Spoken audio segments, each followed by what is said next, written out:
Hello there, it's Cliff here.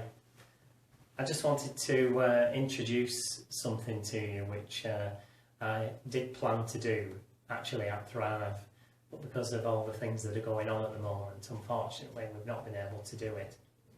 So this is, in a way, it's a kind of a slideshow. It's actually made with a PowerPoint presentation, and it was the intention that it would be shown at Thrive and people would have been able to see the pictures and ask me questions. So it didn't quite work out that way. So I decided that I'd take a slightly different approach and introduce it as what it is, which is basically a slideshow with me talking on top of the pictures. And then at the end of it, hopefully you'll have learned an awful lot more about these. This is part one, and there is definitely a part two because it's already been made. And I hope to do a part three and a part four, but they will take quite a period of time because that's all about what the bees do and how they live, and I can't speed them up. We can't speed nature up. Nature does it at its own speed. So I'm going to leave that now, and you'll be able to now watch the PowerPoint presentation which I originally set up, and I hope you enjoy it and I hope you learn something and it fascinates you and you want to be more involved with honeybees.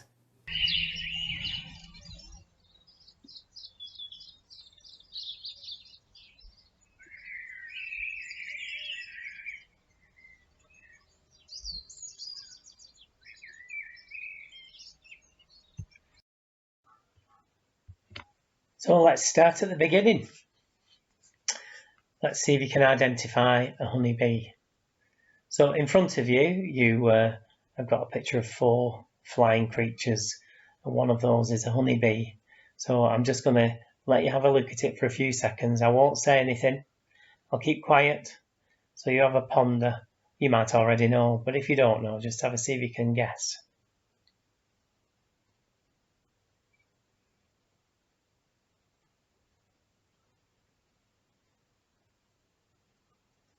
Okay, I won't keep you in suspense, just in case you don't know.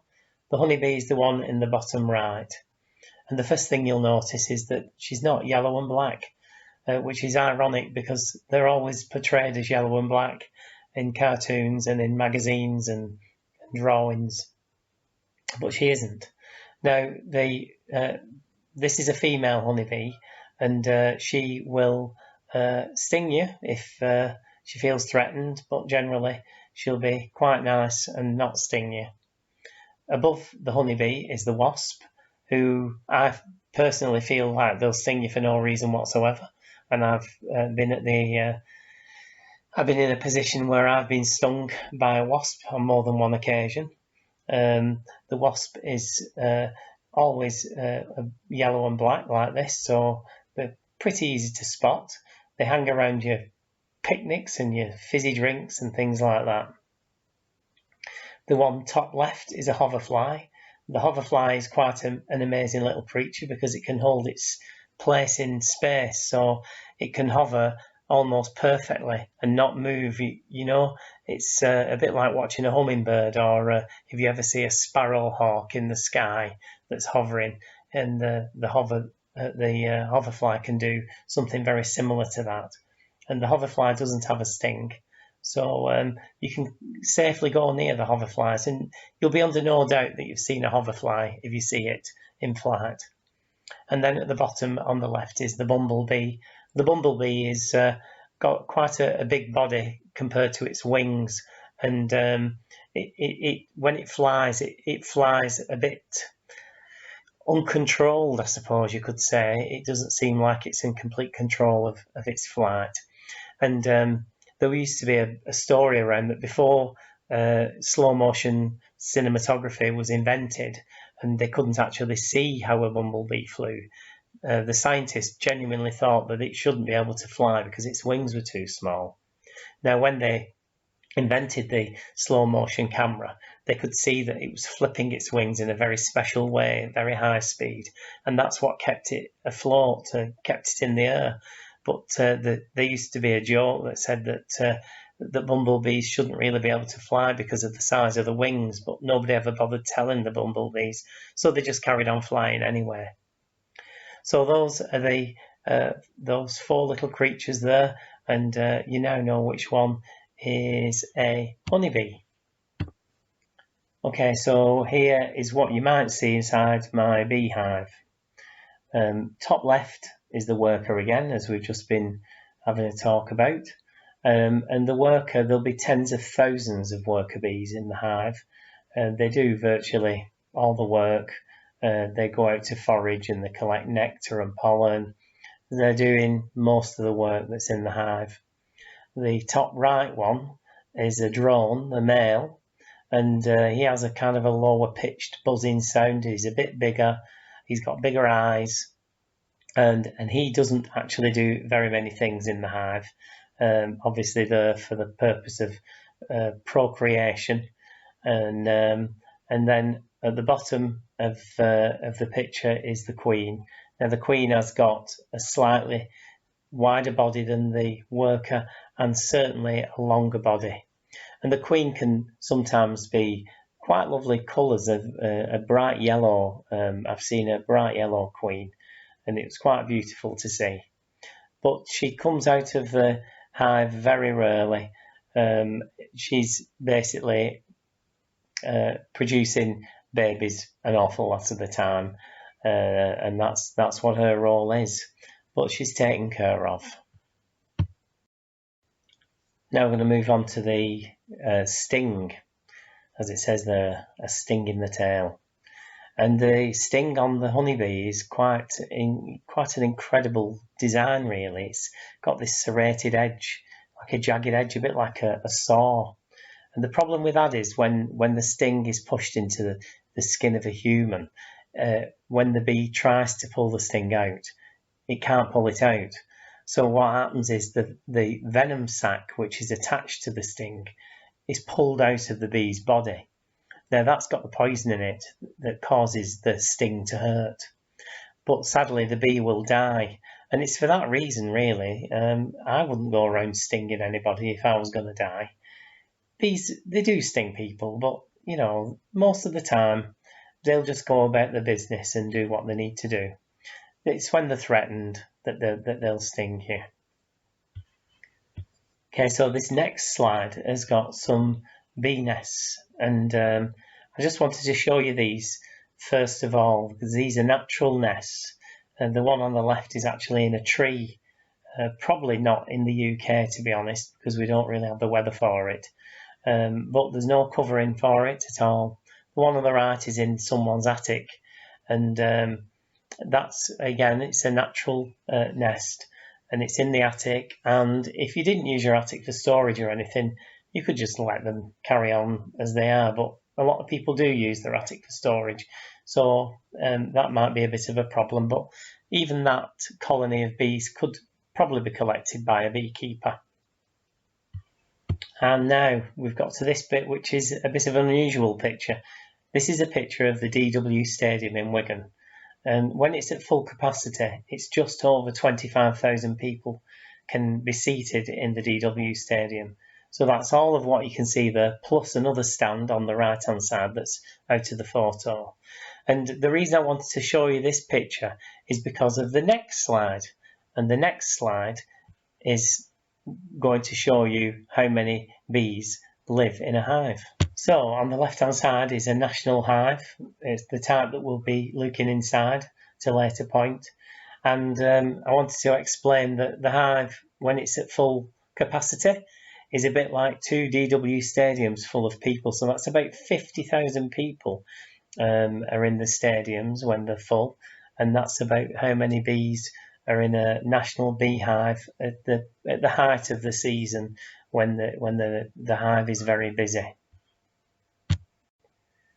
Well, the next picture shows a swarm, and if this is the first encounter you ever have with a honeybee, you'll probably be frightened to death because the thousands and thousands of bees will be swirling around up in the high in the air, but down below, low as well, right at your head level and down at your feet, and there will be lots and lots and lots of them. Now, this is the beginning of the swarming process, which is where the queen is going to be replaced. Now what's going to happen is, because the capacity of the hive has been reached, they'll create a new queen. They'll wait until she's emerging from the cell, and the old queen will leave with around about a third to a half of the bees. And when this happens, this is quite a dramatic event, but it does come together after maybe about 20 minutes into something called the cluster. Now the cluster is something that a beekeeper loves to be able to get their hands on if they can get it easily, because you simply have to collect that cluster. If they're on a branch, hanging from a branch, and you can just put a cardboard box underneath and give the branch a quick jolt, quite often the bees will just drop into the cardboard box and you can take them away. It's a bit harder on this picture. You can see that they're on the side of a car. That would be maybe a little bit more difficult to get them together so quickly. But if you can get all of the bees, which includes the queen, together in a safe place, then you've got yourself a new colony, and you can go and put that into a new beehive, and it's as simple as that. It really is that simple if everything goes to plan. But sometimes they just don't go where you want them to go, and they're a bit more difficult to actually collect. Now, once the bees are actually inside the hive, they'll start to produce wax from glands in their body, and they'll start to build the honeycomb. And building the honeycomb, they'll have to do it as quickly as they possibly can, because they need the honeycomb to be able to store food and, bring nectar in and pollen and so on. So this is a new honeycomb. Quite a beautiful piece of engineering, really, isn't it? And this fascinates me how they build it. Now, if you look closely at the honeycomb, you can see, well, for starters, it's just a fraction of a millimetre thick, the actual walls, and yet it's such a strong design. And the hexagon shape is also a very strong design, and also if you have a look, you can see through this side of the honeycomb on this picture through to the other side of the honeycomb. Now halfway through the distance is where the cell will end, and the opposing cells are on the other side. It's hard to explain, but this gives the whole structure extra strength. A bit like when you lay a brick wall, you don't put a brick directly on top of another brick on top of another brick. You stagger them for strength, and that's what the bees are doing in this particular instance. So once we've actually got a honeycomb to put something in, the bees will be out looking for nectar, and the nectar is a very sweet, watery liquid that you'll see on flowers sometimes. If you look at a flower, there's something called a stamen. It's almost like hairs that stick out from the front of the flower, and the stamen is where you'll see nectar sometimes dripping almost like water. And it's this that the bees are going to take back to the hive to convert to honey.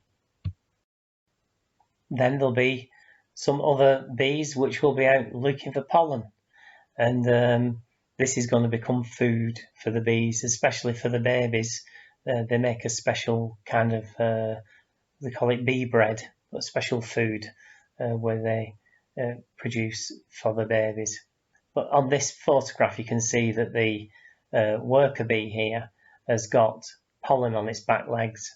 It's a kind of a basket, and it's called a corbicula, and that's where the bee carries the pollen around from flower to flower, and then when they take it back to the hive, they can start to store it in some of the cells in the honeycomb. So now we're inside the beehive. This is a close-up of some of the honeycomb, and this particular honeycomb has got some grubs. You can just see the little white grubs.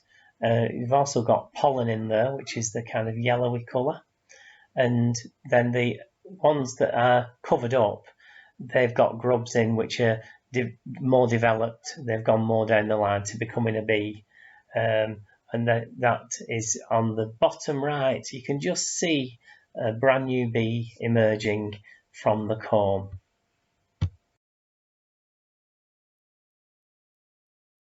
Now, this particular piece of comb is capped honeycomb.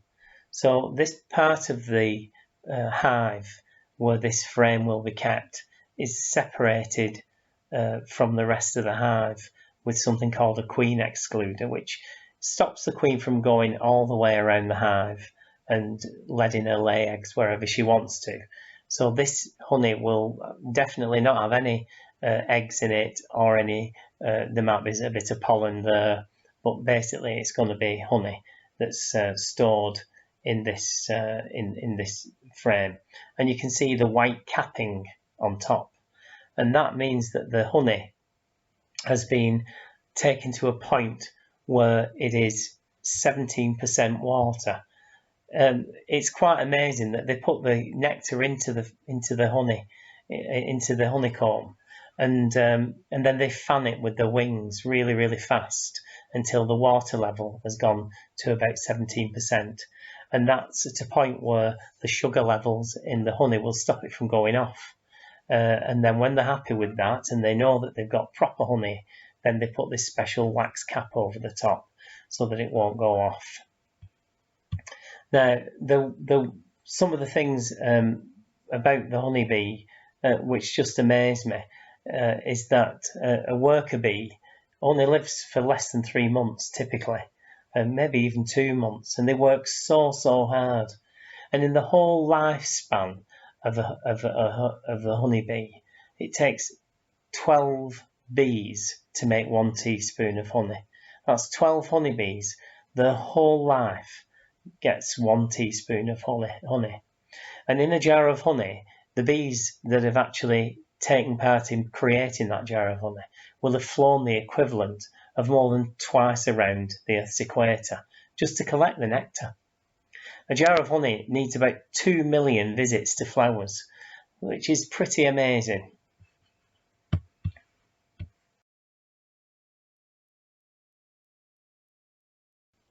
Now, doesn't that look like something from an alien movie? Bees, honeybees, have got 5 eyes. They've got 2 compound eyes, which creates a bit of a mosaic, which you'll see in a minute, and they've got 3 simple, which look at variations in light. You've got to remember that bees do actually see different light to us, so they're not exactly seeing what we see, they're seeing something quite different. So here we've got what the bee actually will see with its different eyes. The bottom left is the compound eyes, the big eyes, and that's the mosaic effect. But each of the eyes is seeing different things, and like a honeybee sees life in a completely different way to the way that we do. So, for instance, they see ultraviolet, which we can't see. But if I ever want to go and look at my beehive at night, I can go right up to it with a red torch and the bees won't see me because they're absolutely blind to the colour red.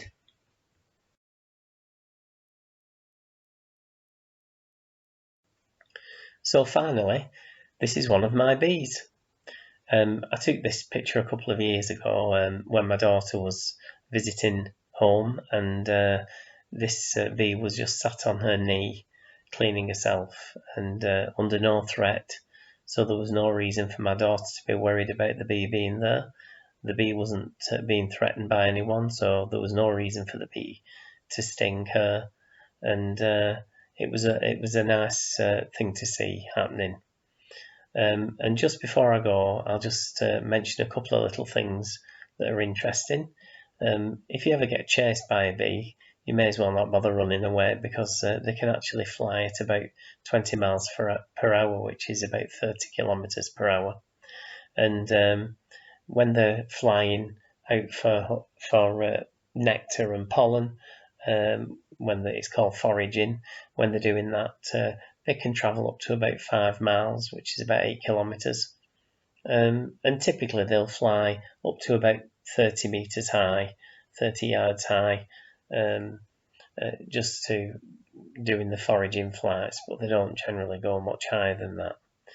Now, there's so much more that I could talk about, there really is, and I hope it wasn't too technical for you, because it can get far more technical, believe me. But I wanted to introduce you to some of the things about bees before you actually went to visit my garden, and this was the best way I could do it. This was supposed to be in the class, in a kind of classroom environment where we would have been able to talk about it, and I could have answered some questions if anybody had any questions, but that wasn't to be with the things that are going on at the moment. So anyway, the next time you'll be visiting my garden, and we'll actually open up one of the hives. So until then, take care and stay safe.